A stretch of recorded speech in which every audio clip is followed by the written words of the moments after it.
Discuss करेंगे अधिशोषण समतापी के बारे में। अधिशोषण समतापी, एडजॉर्प्शन, आइसोथर्म।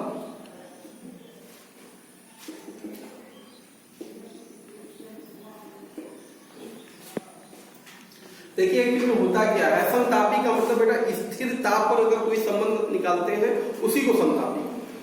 यहाँ अधिशोषण की बात है, अधिशोषण में अधिशोषक और अधिशोषित पदार्थ होता है, उसी में एक संबंध निकाला जाएगा। या हम कह सकते हैं सिंपली कि स्थिर ताप पर अधिशोषक के निश्चित मात्रा द्वारा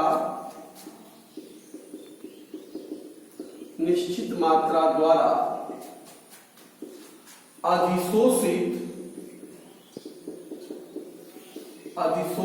पदार्थ, जिसको हम अधिशोष से कहते हैं, की मात्रा तथा साम्य दाब, साम्य अवस्था में दाब होगा, साम्य दाब अथवा साम्य सांद्रण, साम्य का सांद्रता होगी के मध्य संबंध को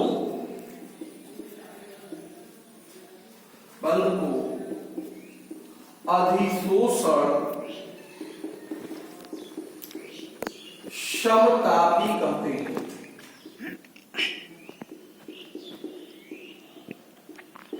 क्लियर?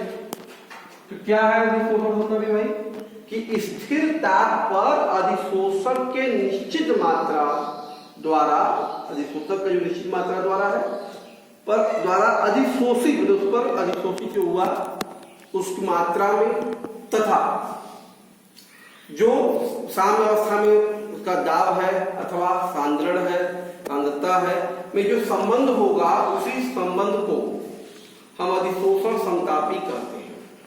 इसके बारे में दो लोगों ने अध्ययन किया, दो समतापी दी गई, एक फ्रेंडलिक समतापी है एक लैग्म्यूर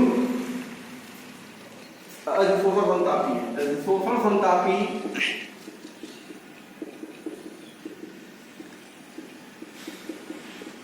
निम्न दो हैं। सबसे पहला बेटा वो फ्रेंडली अधिशोषण समतापी,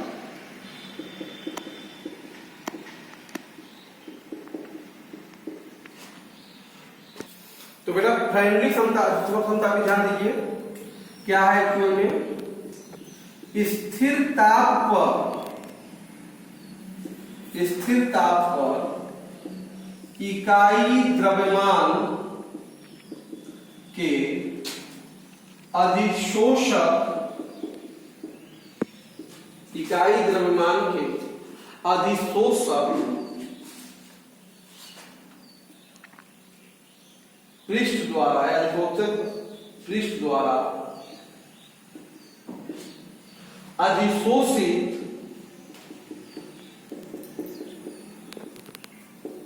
पदार्थ की मात्रा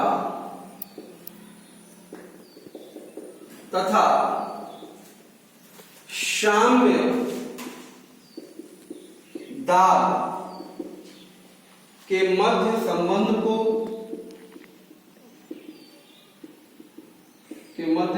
को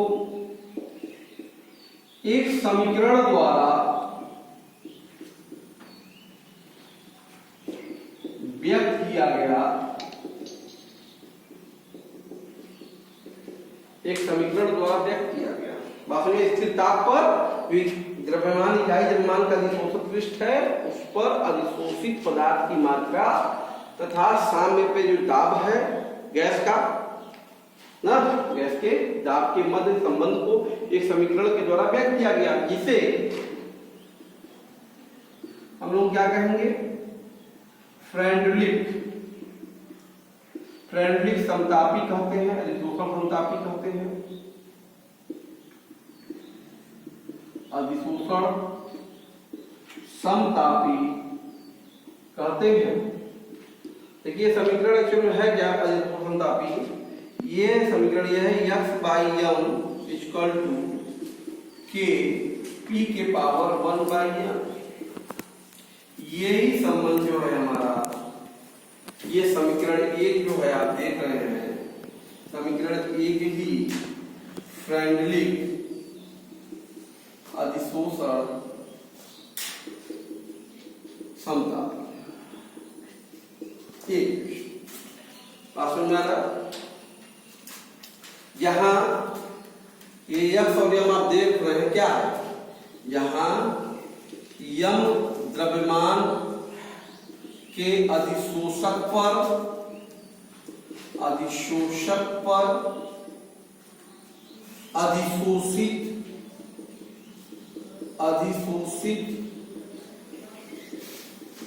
पदार्थ की जो मात्रा है वो यक्स, ठीक है। तो यम क्या है, अधिशोषक पदार्थ की मात्रा है, जिस पर अधिशोषित मात्रा पदार्थ की क्या है, x। तो इकाई द्रव्यमान के लिए क्या हो जाएगा, x बाई m हो जाएगा, सिंपली सा, ठीक है।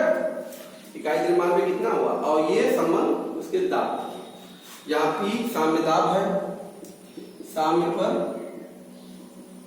दाब है, गैस का दाब है, गैस का दाब है, क्लियर बेटा। K और M एक स्थिरांक है, नियतांक है,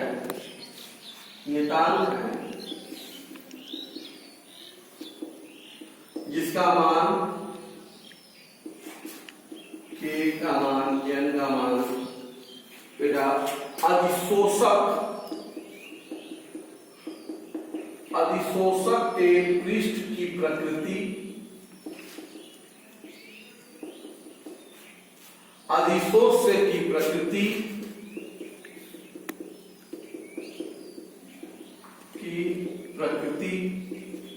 तथा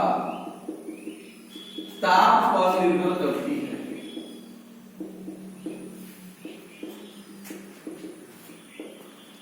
देखिए समीकरण एक से स्पष्ट है कि दाब बढ़ाने पर अधिशोषण की मात्रा जो होती है वो बढ़ रही है, ठीक है। समीकरण जो एक है से स्पष्ट है कि दाब बढ़ाने पर अधिशोषण की मात्रा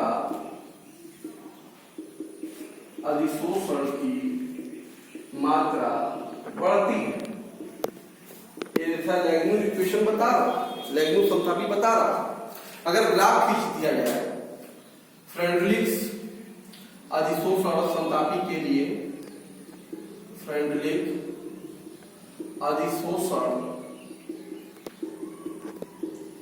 समतापी के लिए अगर ग्राफ खींचा जाए, ग्राफ क्या कहते हैं, चित्र में प्रदर्शित ग्राफ खींच दीजिए, सिंपली एक्सटेंडेड है। देखिए अगर x बाई m और P में दाब में ग्राफ, दाब बढ़ाने पर ये भी बढ़ रहा है, रेखीय संबंध नहीं है, देख रहे हैं आप, एक्सपोनेंशियल संबंध, घातांकीय संबंध, ठीक है ना, रेखीय नहीं है। तो घातांक लेकिन बढ़ रहा है, तो कर्व के रूप में इस तरह से ग्राफ मिलेगा, ये ग्राफ मिलेगा, ठीक है। इसको रैखिक रूप में भी हम रिप्रेजेंट कर सकते हैं, क्लियर। देखिए अगर हम लोग इसी का लॉग ले लें, लिख लिया होगा आप लोगों ने, ठीक है।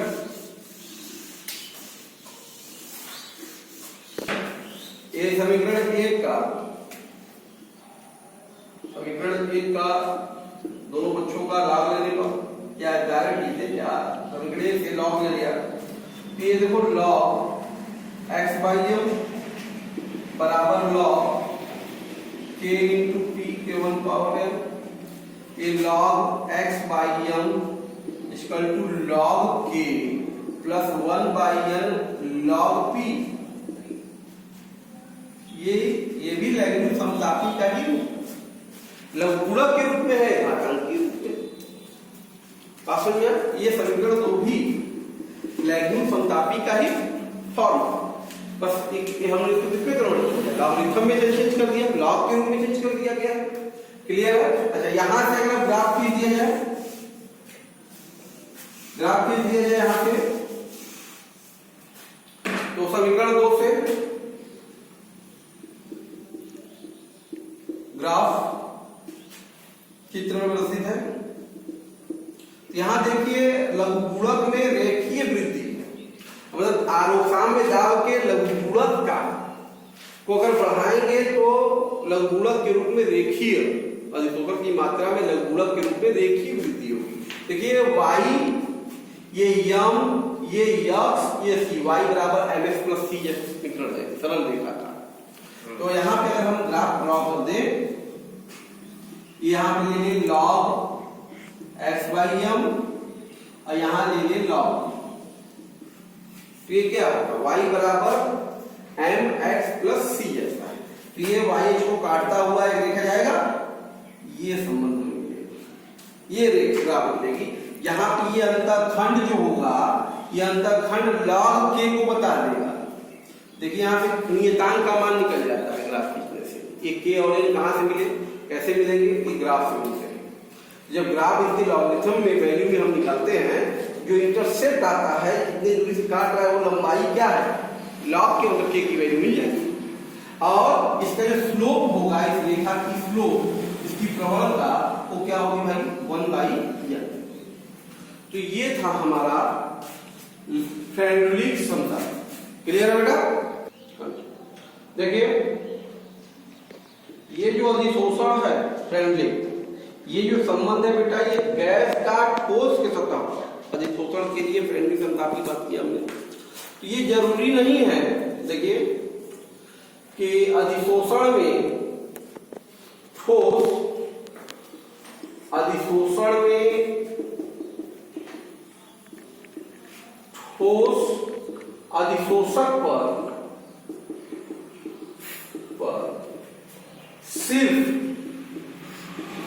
सिर्फ गैस अधिशोष्यता का ही अधिशोषण नहीं होता,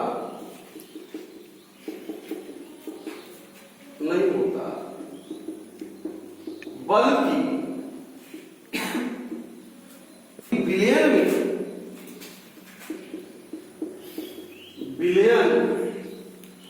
का भी अधिशोषण होता है।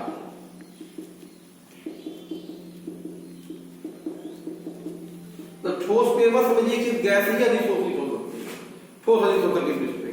लिक्विड्स भी, विलयन अवस्था भी क्या हो सकती है, उसमें अधिशोषित होती है।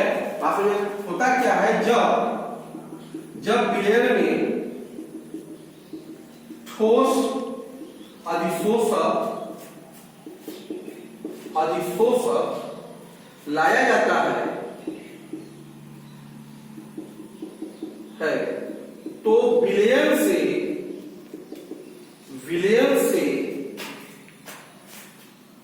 विलय के कण पृथक होकर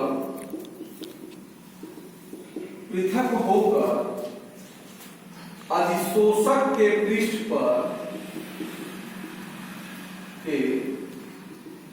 पर अधिशोषित हो जाते हैं, तो विलयन में जैसे आप रखेंगे वैसे ही विलयन से जो विलय के कण होंगे वहां से निकलकर अधिशोषित हो जाएंगे। जैसे अगर बात करें बेटा, एस्टिक अम्ल के विलयन में चारकोल को लाने पर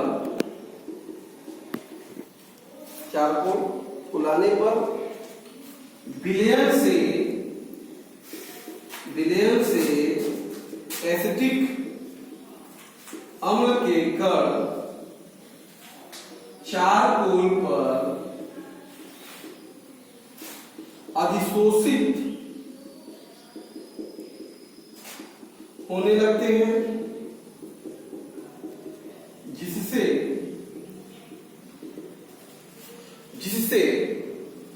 विलयन में एसिटिक अम्ल की सांद्रता घट जाएगी। अंतर क्या होती है? घट जाती है विलयन में एसिटिक अम्ल। तो अधिशोषण हुआ, विलयन से एसिटिक अम्ल के पार्टिकल चारकोल पे चले गए। तो इसका मतलब ये सिद्धांत के विलयन में हम सांद्रता के संदर्भ में अधिशोषण एक फ्रेंडली समतापी को प्रस्तुत किया जा सकता है। विलयन अवस्था में हम कह सकते हैं एक बार मिटा दे। देखिए विलयन ठोस पर विलयन के अधिशोषण के लिए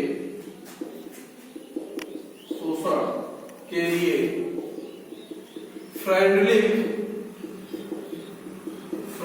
जो समतापी है निम्न है।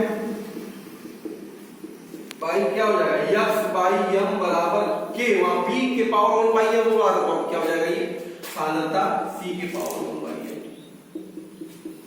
ये संबंध हो जाएगा। ये भी फ्रेंडली समतापी है सांद्र विलयन का ठोस के लिए। अब वो जो हमारा संबंध था गैस का ठोस पर था, x by m equal to k p के पावर 1 बाई एम। ये क्या है? विलयन का ठोस पे अधिशोषण के लिए संबंध है x by m equal to k c के पावर 1 बाई एम। बात वही बात है कि यह द्रव्यमान के द्योतक के पृष्ठ पे अधिशोषित पदार्थ की मात्रा x है और के एन क्या हो गया? कांस्टेंट हो गया। सी शांत, अब लिख सकते हैं फिर से वही बात, वही कहानी कि यम द्रव्यमान के अधिशोषक के पृष्ठ पर अधिशोषित पदार्थ की जो मात्रा है वो यक्स है। सी जो है साम्य पर सांद्रता है विलयन की सांद्रता। क्लियर है? इसको लॉग के रूप में भी लिख सकते हैं। समीकरण को लॉग के रूप में लिख सकते हैं। Log x by m equal to log k plus 1 by m log c. ये भी फ्रेंडली समतापी है लघुगुणक। यहां से भी है क्लियर है कि विलयन का ठोस पे समीकरण से स्पष्ट है, कि ठोस पर विलयन के अधिशोषण में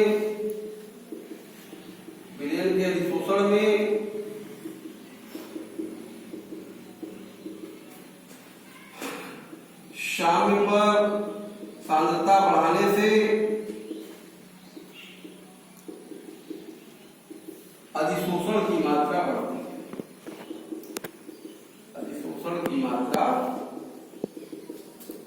बढ़ती है। ये था बेटा हमारा फ्रेंडली समतापी गैसों का ठोस पर अधिशोषण के लिए और विलयन का भी ठोस पर अधिशोषण के लिए। क्लियर है? दूसरा समतापी हमारे पास है लैंगम्यूर समतापी।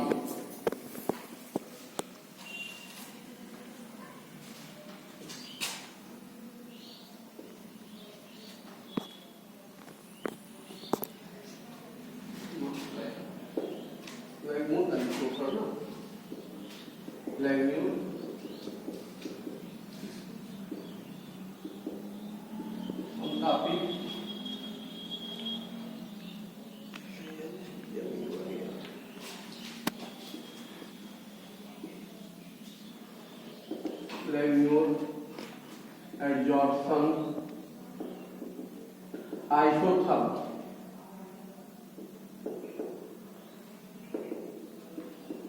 ध्यान दीजिए क्या है ये। तो बेटा अधिशोषण के बलगति काइनेमेटिक्स के अध्ययन से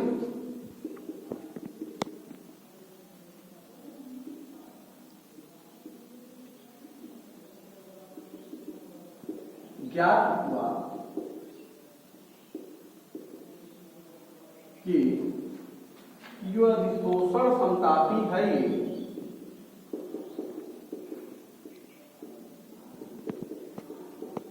जिसके लिए हम बात कर रहे हैं,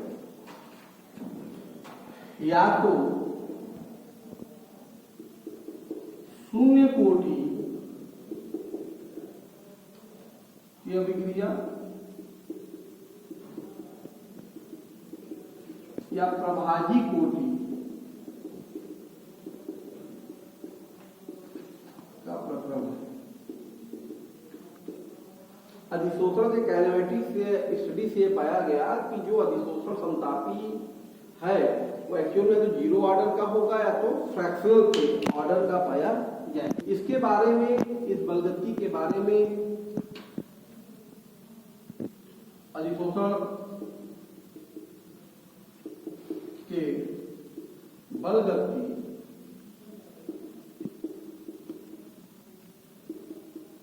का अध्ययन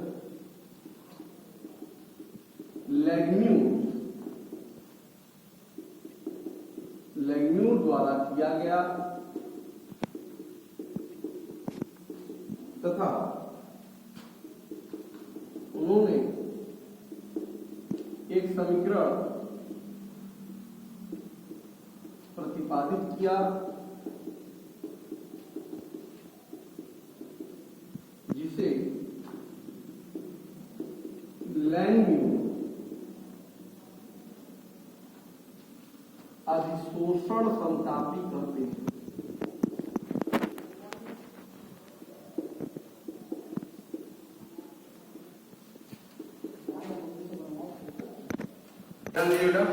अगर मान लिया जाए, माना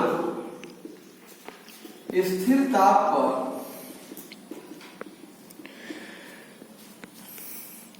अधिशोषक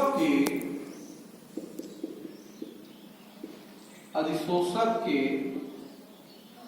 पृष्ठ का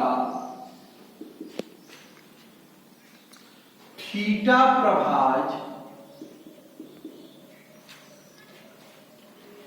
अधिशोषित पदार्थों द्वारा, अधिशोष्य पदार्थों द्वारा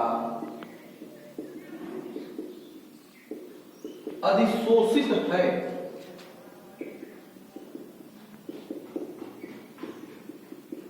कहने का सेंस ये है, मतलब पूरे सरफेस पे, अधिशोषक के पूरे सरफेस पे पदार्थ अधिशोषित नहीं हुआ है, उसके थीटा फ्रैक्शन, थीटा एक फ्रैक्शन है, अनुपात है, प्रभाज है, उस पार्ट पे अधिशोष्य की मात्रा है।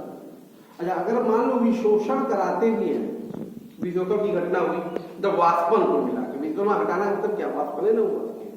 अगर विशोषण कराएंगे तो कहां से विशोषण होगा? जितने भाग में अणु उपस्थित हो वही वाष्पित होंगे। तो कितने भाग में उपस्थित है? थीटा भाग में। भाग तो बहुत बड़ा है, लेकिन घिरा अधिशोषित कितने भाग से? थीटा भाग से।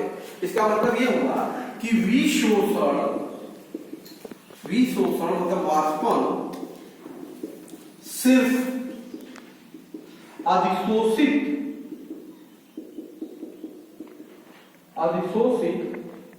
पदार्थों द्वारा आच्छादित भाग से, आच्छादित प्रभाज से ही होगा, इसे हम कह सकते हैं। इसलिए कि जहां इसके से वहीं से हो रहा है, इसलिए विशोषण की जो दर होगी, विशोषण की जो दर होगी वो अधिशोषक के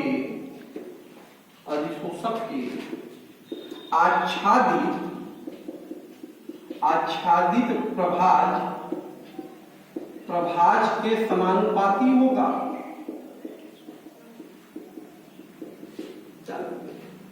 क्लियर? अभी विशोषण की दर क्या होगी भाई, इतने भाग में हो कोई उसके भाग के इतना एरिया है वो उसके क्या होगा, समानुपाती होगा। इसका मतलब आरडी मतलब विशोषण की दर, आरडी क्या मतलब विशोषण की दर है, विशोषण की दर आरडी, ये प्रोपोर्शनल होगा किसके बेटा, थीटा। तो आरडी को हटा देना, इसको मतलब करेंगे कांस्टेंट मान लो K1 इंटू थीटा, समीकरण नंबर 1 ये प्राप्त होगा। अच्छा सोचो जरा, ध्यान दो, आच्छादित प्रभाज थीटा है तो अनाच्छादित पदार्थ क्या होगा बताइए। आच्छादित थीटा है तो अधिशोषक का अनाच्छादित मतलब न घिरा, अनाच्छादित मतलब क्या, न घिरा हुआ, जहां पे भी अधिशोषण नहीं हुआ है, अनाच्छादित भाग, अनाच्छादित प्रभाज क्या होगा, सबका अनाच्छादित प्रभाज आई निश्चित, आच्छादित प्रभाज थीटा है तो आच्छादित प्रभाज क्या होगा, 1 माइनस थीटा होगा, 1 माइनस थीटा। तो जहां अनाच्छादित है वही पे अधिशोषण होगा भाई, जहां पे अणु नहीं है अधिशोषण अगर कराएंगे तो कहां कराएंगे, जहां पे अनाच्छादित भाग है। तो अधिशोषण एक्चुअल में हम पाते हैं कि अधिशोषण की जो दर है, अधिशोषण की जो दर है वो अधिशोषक के अनाच्छादित प्रभाज तथा अधिशोष्य जो आने वाला है, ठीक है, अधिशोष्य के दाब के समानुपाती होता है, समानुपाती होता है। इसका मतलब ये हुआ, ये आर ए मतलब अधिशोषण की दर, इसकी दर अधिशोषण की दर, तो अधिशोषण की जो दर होगी वो समानुपाती होगा 1 माइनस थीटा इंटू पी के, 1 माइनस थीटा इंटू पी के। इसको हटाएंगे भी कांस्टेंट आएगा कि नहीं आएगा, आर ए इक्वल टू क्या होगा, K2 मान दूसरा कांस्टेंट है, 1 माइनस थीटा इंटू समीकरण नंबर, ठीक है। तो साम्य पर आपने लिख लिया होगा आगे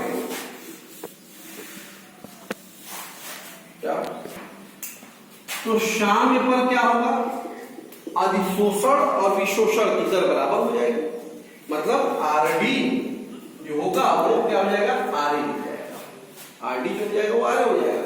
तो आरडी का सेंस क्या, K1 थीटा बराबर ये क्या हो जाएगा, K2 1 minus theta into P. तो यहां से देखो K1 थीटा, थीटा एक तरफ कर लो, इधर आएगा प्लस K2 थीटा, ठीक है, और इधर क्या जाएगा बेटा K2 into P, K2 P theta होगा ना, K2 पी थीटा, ये इधर आएगा क्या है भाई K1 theta, K2 P theta इधर आ गया, और यहाँ क्या बचा K2, यहाँ से थीटा कॉमन ले लिया, क्या बचा K1 प्लस K2 पी बराबर K2, ओके। यहां से थीटा इक्वल टू क्या हो जाएगा बताइए, K2 upon K1 plus K2 समीकरण नंबर, ठीक है बेटा। ये K1 K2 से अच्छा है कि बेटा इसको हम लोग डी के विशोषण का स्थिरांक है, वेग स्थिरांक है, K1 क्या कहेंगे, इसे अच्छा KD कर दे, ज्यादा क्लियर रहेगा। ये क्या हो गया, विशोषण का KD के बारे में बता दे तो क्या हो जाएगा, विशोषण दर स्थिरांक है, वेग स्थिरांक है, ओके, काम स्थिरांक नहीं है, क्या वेग स्थिरांक। और इसको K2 न कह के KA कर दिया जाए, ज्यादा अच्छा रहेगा, मतलब अधिशोषण KA जो है अधिशोषण वेग स्थिरांक होगा। तो यहां से इसको हम लोग K1 मतलब क्या है, KD है, K2 क्या है बेटा, KA है, K1 क्या है, KD, K2 क्या है, KA, और ये KA, ये क्या लगेगा, KD plus KA into KA into P। तो थीटा इक्वल टू क्या मिल गया, KAP अपॉन KD अपॉन ये, या अब इसको या ध्यान दो, हम क्या करें, KD से ऊपर नीचे भाग देते हैं, क्योंकि ये देखिए वेग स्थिरांक में संबंध है, हमें संबंध देना है साम्य स्थिरांक, क्योंकि साम्य पे दाब है, ये दाब जो प्रयोग करना है कहां पे करना है, साम्य पे। साम्य आपने पढ़ा होगा वेग स्थिरांक, वेग स्थिरांकों के अनुपात को ही साम्य स्थिरांक कहते हैं, वेग स्थिरांकों के अनुपात को साम्य स्थिरांक कहते हैं। क्लियर, तो KD से भाग देते हैं, तो थीटा इक्वल टू क्या लगेगा, KA upon KD into P upon KD यहां कर जाएगा 1 plus KA upon KD into P। KA upon KD इसको K1 लिख दिया, यह अधिशोषण गुणांक, अधिशोषण गुणांक, कोएफिशिएंट ऑफ एडजॉर्प्शन,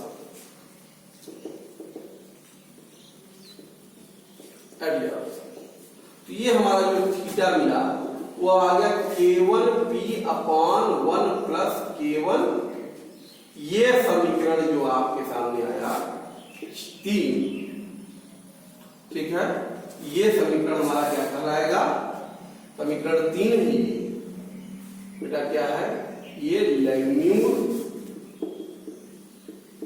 ये अधिशोषण समता। क्लियर, बेटा हमारा समीकरण जो ये 4 है अर्थात 3 है, ये समीकरण 3, ये लैम्यूर समतापी को दर्शा रहा है,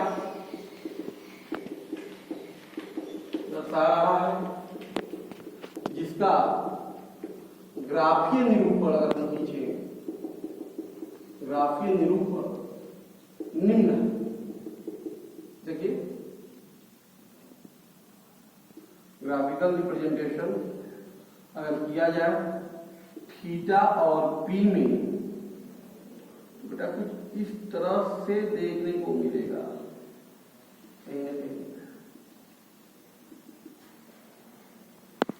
तो यहां पे एक्चुअल में अगर देखा जाए तो थीटा इक्वल टू हमको K1 इंटू P मिल जाएगा, एकदम लीनियर। देखिए सब देखो, स्टार्टिंग में जो ग्राफ जा रहा है वो लीनियरली है, और यहां जाके जब कांस्टेंट हो गया, स्ट्रेट आ गया, मतलब दाब बढ़ा रहे हैं पर भाग नहीं बढ़ रहा है, तो ये क्या हो गया बताओ, थीटा इक्वल टू कोई कांस्टेंट के, अब बीच में क्या है, फ्रैक्शनल रिलेशन मिल गया, बीच में क्या मिल गया, फ्रैक्शनल रिलेशन, मतलब थीटा इक्वल टू कह सकते हैं K1 इंटू P के पावर 1/n। इसीलिए बलगतकी से पाया गया कि या तो ये क्या है, वो प्रथम कोटि का हो गया स्टार्टिंग में एकदम, ये फर्स्ट ऑर्डर, मतलब इसका व्यवहार बता रहा है बहुत शून्य कम दाब, अल्प दाब। ये ग्राफ क्या बता रहा है कि निम्न दाब पर कैसा है, प्रथम कोटि का है, ऐसा है। इसके लिए फार्मूला क्या होगा, लैगिंग समतापी का, θ1 बराबर K1P होगा बेटा, निम्न दाब पर ये है, ठीक है। और उच्च दाब पर बात करें, उच्च दाब पर बहुत दाब बढ़ा दे तो बढ़ा दे तो बदल ही तो नहीं रहा है, अब थीटा का कांस्टेंट हो गया, हाँ थीटा क्या हो गया, कांस्टेंट। इसको क्या कहेंगे तब, शून्य कोटि। कैसा हो गया ये, शून्य कोटि का हो गया, जीरो ऑर्डर। उच्च दाब पर ये बलगति के अनुसार अधिशोषण क्या हो जाता है, जीरो ऑर्डर हो जाता है। निम्न दाब पर क्या होता है, प्रथम कोटि का होता है। तो यहाँ पे जो संबंध हमको रिलेशन मिलेगा वो थीटा का क्या मिलेगा बेटा, कांस्टेंट, कोई कांस्टेंट, ये इक्वेशन मिलेगा। और माध्यमिक दाब पर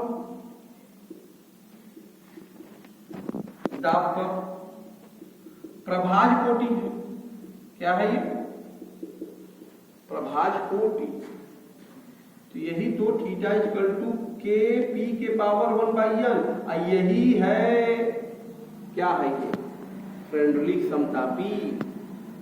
फ्रेंडलिक समीकरण आपने यही पढ़ा भाई, F/m equal to k p के पावर 1/n। तो कोई नया थोड़ा आएगा, सब इन्होंने उसको ब्रॉड किया। सम लैग्म्यू जो है फ्रेंडलिक जो आइसोथर्म है वो एक इंटरमीडिएट स्टेट है, एक केस है किसी दाब पर, लेकिन उसका लिमिटेशन क्या है, बहुत कम दाब लगाएंगे तो व्यवहार कैसा हो जाएगा, फर्स्ट ऑर्डर का होगा उसका अधिशोषण का।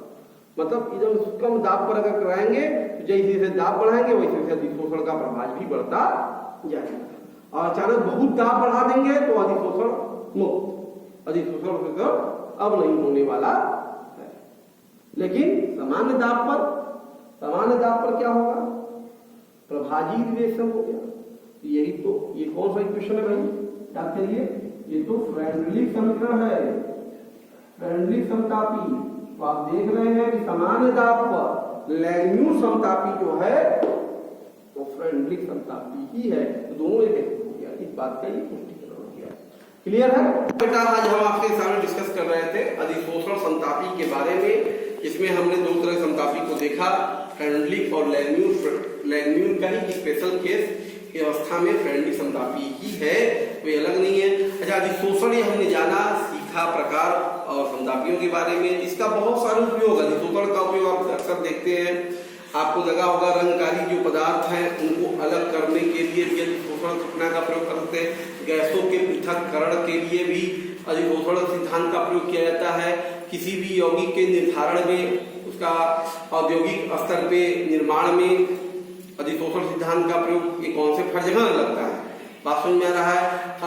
प्रदूषक हमारा वायु से प्रदूषक को अलग करने के लिए भी हम लोग एडजॉर्प्शन थ्योरी को भी लगा सकते हैं। कि अधिशोषण का बहुत सारा उपयोग है, आप देख सकते हैं, इसको जानना चाहिए। अब इस तरह से हमारा अधिशोषण टॉपिक कंप्लीट हो गया बेटा। नेक्स्ट वीडियो में हम इसका अगला कोलाइडल स्टेट टॉपिक को डिस्कस करेंगे। ओके।